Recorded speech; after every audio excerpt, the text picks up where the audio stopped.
오늘은 지난 시간에 이어서 투사에 대해서 좀 더 살펴보도록 하겠습니다. 지난 시간에 부정적 투사를 중점적으로 살펴봤다면 오늘은 창조적 투사와 알아차림의 단계라는 관점에서 정리를 해보도록 하겠습니다.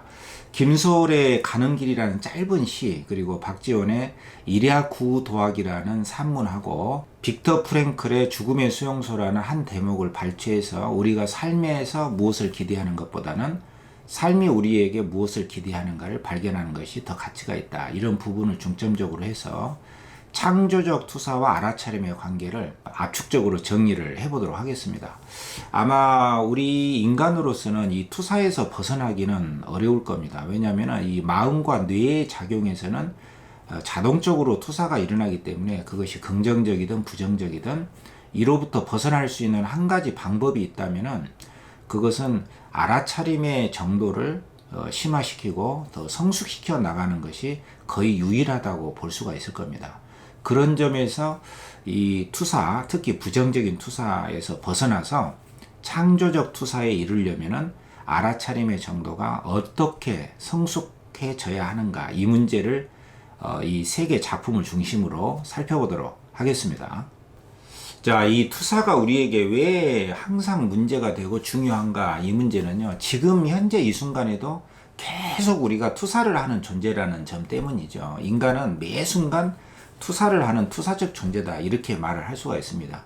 특히 투사는 내가 의식적으로 내 것을 남에게 던져버릴 수도 있습니다. 그렇지만 대부분은 나도 모르는 사이에 무의식적으로 자동 반사적으로 하기 때문에 우리가 투사에서 굉장히 벗어나기가 어렵다, 이렇게 볼 수가 있는 거고요. 또 투사가 문제가 되는 두 번째 이유는 내가 가진 것을 있는 그대로 투사한다는 거예요. 뭐 내가 가지고 있는, 태어날 때부터 가지고 있는 기질적인 거, 뭐 성격적인 요인, 또 덮어버리고 싶은 거, 자격지심, 이런 거 있잖아요. 내가 부족하다고 생각하는 거, 또 인정하기 싫은 거, 덮어버리고 싶은 거, 이것을 순간적으로 상대에게 돌려버리는, 이것은 거의 본능적인 작용이라고 할 수 있거든요. 그래서 내가 원하든 원치 않든 우리는 투사하고 있어요. 뭐 긍정적인 것도 있습니다. 그러나 대부분 부정적인 점에서 우리가 투사를 많이 이야기하는데, 이 게슈탈트 치료에서는 알아차림과 접촉을 방해하는 가장 중요한 요소가 투사다. 그리고 이 투사에는 창조적인 투사가 있다는 점을 굉장히 강조하고 있는 게 게슈탈트 치료라고 볼 수 있거든요. 또 투사가 중요한 이유는 이 투사 때문에 우리가 일상생활에서 상대방과의 관계가 틀어지는 경우가 대부분입니다. 내가 상대방에게 보기 싫은 것이나 화가 나는 것들을 상대방 탓으로 돌려버리는 것 때문에 상대방과의 관계에서 갈등이 일어나고 틀어지고, 또 신뢰감이나 믿음 자체가 와장창 다 깨지게 되는 그런 경우가 굉장히 많습니다. 그리고 이렇게 나도 모르는 투사를 하게 되면서 내 스스로가 괴롭고, 또 상대방과의 관계가 이렇게 틀어지게 되는 이런 부정적이고 병적인 투사는 대부분 내가 투사를 하고 있는지를 잘 모르고 있거나 상대방에 대한 오해 때문에 비롯된다고 볼 수가 있거든요. 예를 들어서 뭐 상대방이 나에게 부정적인지 아닌지 그 근거가 희박한 경우가 많습니다. 그래서 내가 상대방을 딱 보면서 상대방이 마음에 들지 않거나 상대방이 나를 이렇게 보고 있지 않는가, 이런 부정적인 심리를 갖게 되면은 그렇지 않은 상대방도 나의 이런 시각 때문에 부정적인 태도를 보일 수가 있고, 그것 때문에 또 내가 내 느낌이 맞았다, 너는 원래 나를 나쁘게 보고 있었다, 이렇게 악순환의 고리에 빠질 수가 있어요. 그래서 이 투사라는 게 상당히 중요하고 문제가 된다, 이렇게 볼 수가 있습니다. 그리고 이 투사가 문제가 되고 중요한 이유는 나 스스로 고통을 겪게 되고, 투사로 인해서 상대방과의 관계에서 틀어지게 되는 이런 악순환의 고리에 빠지게 되는 것 외에도, 이 네 번째, 투사를 통해서 나를 이해하게 되고, 아, 내가 투사를 하고 있구나, 지금 이 순간도 진정한 나를 찾아갈 수가 있다는 거예요. 그래서 이런 면 저런 면, 나의 의식 작용에 대해서 훤히 이해하고 통찰할 수 있는, 그래서 양 부분을 다 이해할 수 있는 어떤 통합, 자기에 대한 통합, 또 연결감, 상대방과의 연결감을 획득해 나갈 수 있는 그 중요한 계기가 투사라는 점이기 때문에 우리가 이렇게 살펴보고 있는 것이죠. 자, 그러면 창조적 투사와 알아차림의 단계를 살펴보겠는데요. 우리가 투사에서 벗어날 수는 없습니다. 보고 듣고 하는 이런 감각 작용에서부터 어떤 생각하고 어떤 상상하고 어떤 욕구를 갖게 되고 하는 이러한 그 마음의 작용은 다 뇌하고 연결이 되어 있고, 우리가 마음과 뇌의 속박에서 벗어날 수는 없어요. 살아있는 한 우리는 투사를 할 수밖에 없습니다. 단 하나의 방법은 부정적 투사에서 창조적 투사로 옮아가는 것이고, 그러기 위해서는 알아차림의 정도를 성숙시키는 방법밖에 없거든요. 그래서 이 창조적 투사와 알아차림의 단계를 우리가 나눠서 살펴본다면은, 첫 번째는 어떤 대상하고 접촉해서 나의 느낌이 일어나는가를 내가 느낄 수 있어야 됩니다. 감각할 수가 있어야 된다는 것이죠. 그 다음에는 두 번째로 대상과 관련해서 대상과 연결시켜서 내 감정이 어떻고 내 생각이 어떻고 내 욕구가 어떻고 이것을 발견하는 것이죠. 느끼는 것만이 아니라 내가 이런 감정과 생각을 하고 있구나 라고 발견하고 언어로 표현할 수가 있어야 됩니다. 그래서 이런 사례를 일단 김소월의 가는 길이라는 작품을 가지고 간단하게 한번 살펴보도록 하겠습니다. 자, 김소월의 가는 길이라는 이 작품에서는 이 화자가 대상을 통해서 자기 감정을 어떻게 느끼고 표현까지 하고 있는가. 물론 어떤 새로운 욕구, 어떤 깨달음의 차원까지는 나아가지는 않지만 일단은 내 감정을 대상을 통해서 느끼고 언어로 표현하고 감정을 자각하고 있는 바로 그 모습을 우리가 살펴보는 것이죠. 자, 제가 한번 읽어보겠습니다. 여러분들도 마음속으로 또는 소리내서 따라서 읽어보시기 바랍니다. 그립다 말을 할까 하니 그리워. 그냥 갈까 그래도 다시 더 한번. 저 산에는 까마귀 들에 까마귀 서산에는 해진다고 지적입니다. 앞강물 뒷강물 흐르는 물은 어서 따라오라고 따라가자고 흘러도 연달아 흐르디다려. 25년도에 출판된 김소월의 시집에 수록된 가는 길이라는 굉장히 짤막한 시인데요. 이 1년에서 그립다라고 하는 말을 떠올리는 순간 정말로 그 말 때문에 그리움이 더 확장되는 그 내용을 1년에서 보여주고 있습니다. 굉장히 짤막하면서도 아름답게 이 자기 감정을 언어화해서 그 언어 때문에 감정을 더 크게 느끼는 그 부분을 확인할 수가 있습니다. 그립다 이 말을 하니까 더 그리워진다는 것이죠.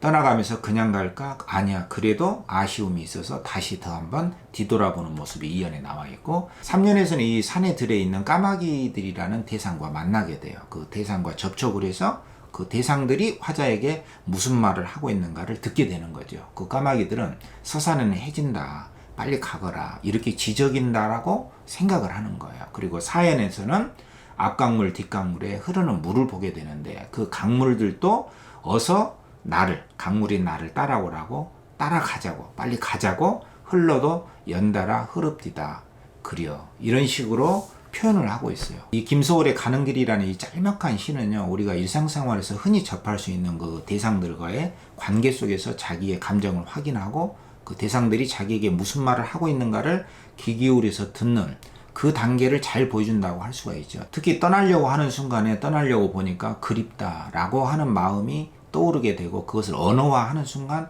그리움을 더 크게 확인하는 이 부분하고 까마귀라든가 강물들이 나에게 이제 서산에 해진다. 빨리 따라와라. 빨리 가야 된다. 라는 말을 듣는 그러면서 아쉬움과 그 그리움의 정서를 아주 시적으로 아름답게 표현한 구절이라고 볼 수 있습니다. 이런 경우는 이 대상들을 통해서 자기의 느낌, 감각 느낌이나 그 넘어서 또 자기 감정을 정확하게 표현하고 확인하는 그 단계의 알아차림이 잘 드러나 있다고 볼 수가 있습니다.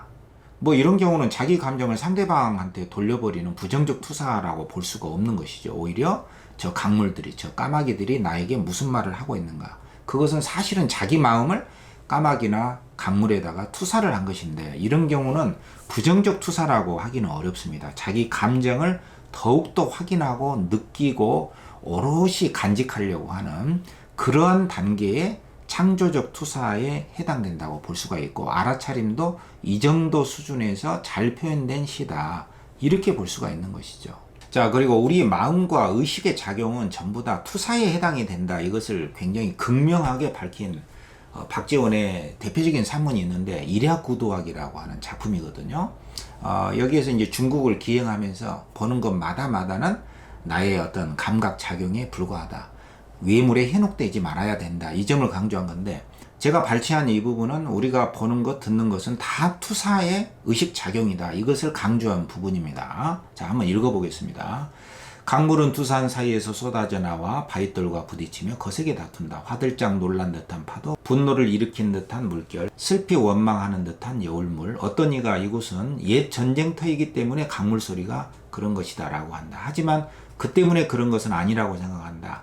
강물 소리란 어떻게 듣느냐에 달려있을 뿐이다. 나는 옛날에 문을 닫고 누운 채 그 소리들을 구분해 본 적이 있었다. 깊은 소나무에서 나오는 바람 같은 소리, 이것은 듣는 사람이 청아한 까닭이며, 산이 찢어지고 언덕이 무너져 내리는 듯한 소리, 이것은 듣는 사람이 흥분한 까닭이며, 뭇 개구리들이 다투어 우는 듯한 소리, 이것은 듣는 사람이 교만한 까닭이며, 수많은 축에 격한 가락이 든 듯한 소리, 이것은 듣는 사람이 노한 까닭이다. 그리고 우르릉 쾅쾅하는 천둥과 벼락 같은 소리는 듣는 사람이 놀란 까닭이고, 찬물이 보글보글 끓는 듯한 소리는 듣는 사람이 운치 있는 성격인 까닭이고, 검은고가 궁우에 맞는 듯한 소리는 듣는 사람이 슬픈 까닭이고, 종이창에 바람이 우는 듯한 소리는 사람이 의심하고 있기 때문인 것이다. 따라서 이러한 모든 소리는 올바른 소리가 아니라 다만 자기 흉중에 품고 있는 뜻대로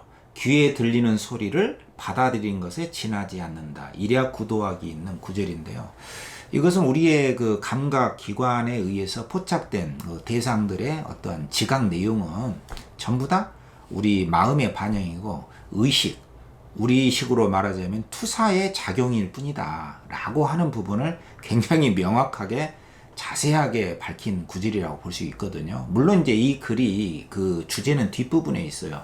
어떤 외물에 현혹되지 마라, 이런 감각작용은 허상이기 때문에 보다 본질적이고 이성적인 관점에서 사물을 인식하고 흔들림이 없어야 된다. 특히 감각작용에, 의식의 허상에 흔들려서는 안 된다. 그 점을 강조하기 위해서 이 앞에 부분을 쓴 건데, 이 투사의 의식작용을 굉장히 실감있게 묘사한 대목이라고 볼 수가 있는 것이죠. 이런 부분은 물론 이제 이랴 구도학에 자세히 나와 있지는 않지만 창조적 투사가 일어나기 위해서 굉장히 필요한 인식이고, 또 알아차림의 단계가 성숙하기 위해서 우리가 귀 기울여 볼 만한 내용이라고 볼 수가 있는 거죠. 자, 이제 두 번째로는 창조적 투사가 본격적으로 일어나는 하나의 사례를 빅터 프랭클의 죽음의 수용소라는 책의 한 부분을 통해서 살펴보도록 하겠습니다. 대상과 연결시켜서 내 삶을 창조해 나가는 과정을 적극적으로 보여주고 있는데요. 이 빅터 프랭클의 죽음의 수용소라는 책의 한 부분을 제가 함께 읽어보겠는데요. 이 로고테라피라든가 실존 상담 치료에서도 많이 인용이 되고 있는 그런 부분이기 때문에 한 번은 음미할 가치가 있다고 생각합니다. 자, 이 부분을 한번 읽어보겠습니다. 이 젊은 여자는 자기가 며칠 안에 죽을 것이라는 걸 알고 있었다. 하지만 그녀에게 말을 걸었을 때 그녀는 아주 명랑했다. 그녀는 창밖을 가리키며 이렇게 말했다. 죽음의 수용소에서 투옥됐던 한 여자의 이야기를 이야기하고 있는 것이죠. 빅터 프랭클이. 여기 있는 이 나무가 내 외로움을 달래주는 유일한 친구랍니다. 창을 통해서 볼 수 있는 것이라고는 밤나무 가지 한 개와 그 위에 피어있는 꽃 두 송이였다. 저는 저 나무와 자주 이야기를 나눈답니다. 나는 한순간 어리둥절했다. 그녀의 말을 어떻게 받아들여야 할지 몰랐기 때문이다. 헛소리를 하는 것일까? 환각에 빠졌나? 나는 걱정스러운 표정으로 그녀에게 나무가 답을 하는지 물었다. 물론이지요. 나무가 그녀에게 뭐라고 대답했을까? 그녀는 말했다. 나무가 이렇게 대답해요. 내가 여기 있단다. 내가 여기 있다. 나는 생명이야. 영원한 생명이야. 자, 여기까지가 빅터 프랭클이 죽음의 수용소에서 만난 한 여자가 죽음을 앞에 두고도 나무와 대화를 나누면서 나무에게서 생명의 소리를 듣는 그 삶의 의미와 가치를 발견하고 삶을 포기하지 않는 그 여자의 모습을 보여준 대목이거든요. 자, 이 여자와의 만남, 체험을 통해서 빅터 프랭클이 해설한 내용이 그 밑에 있는데 그 대목을 한번 짤막하게 읽어보겠습니다. 나는 내 인생에서 더 이상 기대할 것이 없어요. 이런 사람에게 어떤 대답을 해줘야 할까? 가장 필요한 것은 삶에 대한 태도를 근본적으로 변화시키는 것이다. 정말 중요한 것은 우리가 삶으로부터 무엇을 기대하는 것이 아니라 삶이 우리로부터 무엇을 기대하는가 하는 것이라는 사실을, 삶의 의미에 대해 질문을 던지는 것을 중단하고 대신 삶으로부터 질문을 받고 있는 우리 자신에 대해 매일 매 시간마다 생각할 필요가 있었다. 삶이란 막연한 것이 아니라 현실적이고 구체적인 것이기 때문이다. 자, 이 책에 나와 있는 부분을 발췌해서 짤막하게 읽어봤습니다. 오늘 김소월의 가는 길이라는 시하고 이리아 구도학이라는 박지원의 산문하고 빅터 프랭클의 죽음의 수용소라는 이 구절들을 통해서 창조적 투사가 어떻게 가능한가, 그리고 그것이 알아차림의 단계와 어떤 관련이 있는가를 간략하게 살펴봤습니다. 우리가 이 마음과 뇌를 갖고 있는 한 이 마음과 뇌의 속박에서 결코 벗어날 수는 없습니다. 죽을 때까지. 마찬가지로 이 투사라고 하는 이 반응과 작용으로부터도 우리는 결코 자유로울 수가 없습니다. 단 한 가지, 부정적인 투사나 병적인 투사에서 창조적인 투사로 전환할 수가 있는 것이죠. 그 유일한 방법은 알아차림의 그 정도, 그 단계를 점진적으로 성숙시켜 나가는 것이 거의 유일한 방법이라고 볼 수가 있습니다. 오늘 우리가 다뤄본 작품들의 사례와 더불어서 다음 한 주도 우리에게 부정적인 투사가 있다면 그것을 창조적인 투사로 전환할 수 있는 그런 훌륭한 시간을 가져보시기를 바라겠습니다.